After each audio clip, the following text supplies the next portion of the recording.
167 laps to make up the 400-mile distance today. The fourth race in the chase, a lot of folks saying this could turn out to be as big a wild card as Talladega. Set to go with the Hollywood Casino 400 in Kansas.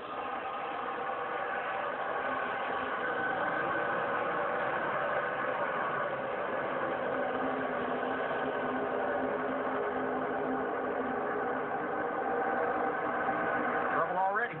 Cars in the wall. Danica, Patrick, David Ruderman, and more down on the grass.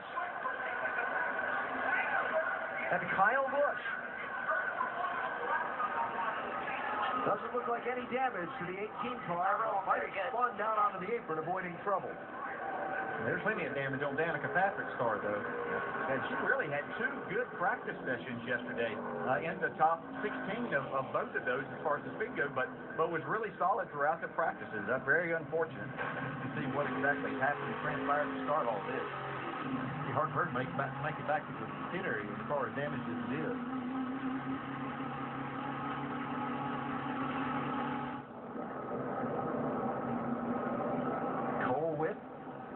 Damage on the 30. Yeah.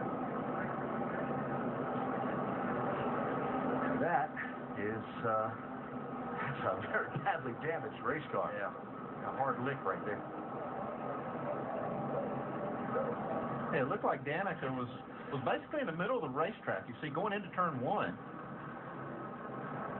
And just made a kind of an erratic move, and the car just jumped out from under. Well, very similar to what happened to Kyle Busch on the first lap of practice yesterday morning, although he was able to just maybe hit the side more than the front. The car just got loose as she tried to turn down in the corner. Still lined up outside.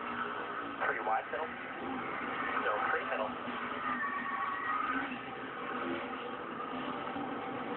You all right? Kyle Busch. Stay low, ease up here, ease up, get down, keep coming. I'm not sure if he got maybe tapped from behind or if it's just that. No, I don't think there's nobody behind him, so that didn't happen. It's just, this shows you how difficult it is with these cold tires. You try to turn the steering wheel at all, next thing you know, you're out of control. Kyle and his brother Kurt having to start at the back of the line in backup cars after their crashes here, and yeah, that 18 just goes around. You can see he's just starting to try to make his move to miss the accident, and the car gets away from him.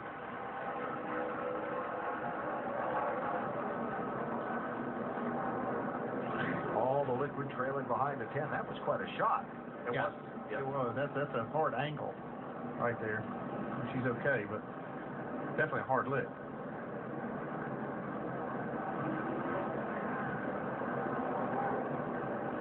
So third in the championship, starting the race and starting in the back in his backup car, and for Kyle Busch, it's already been an adventurous first corner. It just dumped sideways to the apron, and just, you know, burnt hand nose first, obviously, so I'm sure it's up. Talking about that front splitter, and that's so crucial to get sealed off to the ground aerodynamically, maybe being bent up by the car sliding from the banking down onto the flat. Yeah, that's the worst thing you want to see happen is the way that car did come off of that for that splitter. Yeah, you really want that thing to seal down on the racetrack. Yeah, very. I think it's okay though. I'm just looking at that.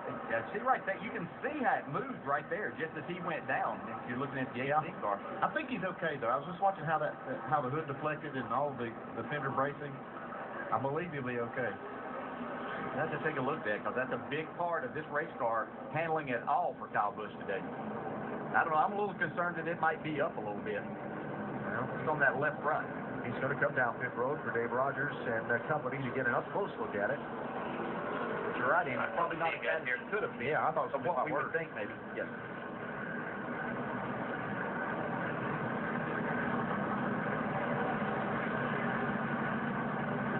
While Dave Rogers gets an eye on it, Dave Burns will also.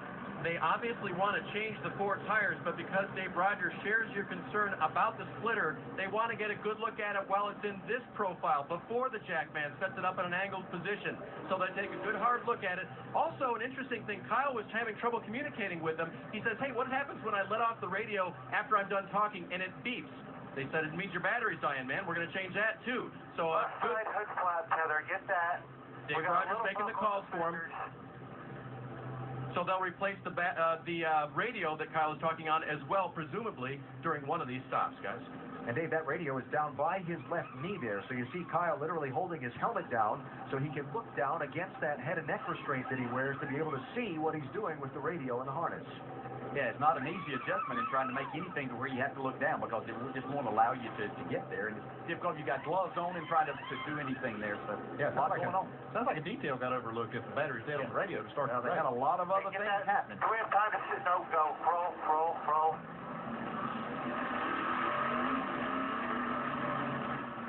Let's go back to Dave. You guys talked about details being overlooked. This team is as professional as they come, but they were in a hurry this morning. We talked about the transmission being late. When the car was finally ready to go, Dave Rogers said to the crew, I think it's ready. And then they spent another 5 minutes going over the car. So as good as these guys are, it would have been easy to miss something this morning in the flurry of activity. Well, a difficult weekend so far and a difficult start to this race for Kyle Busch. After a Turn 1 Lap 1 crash, with contact back in the pack, Danica, Patrick, and others.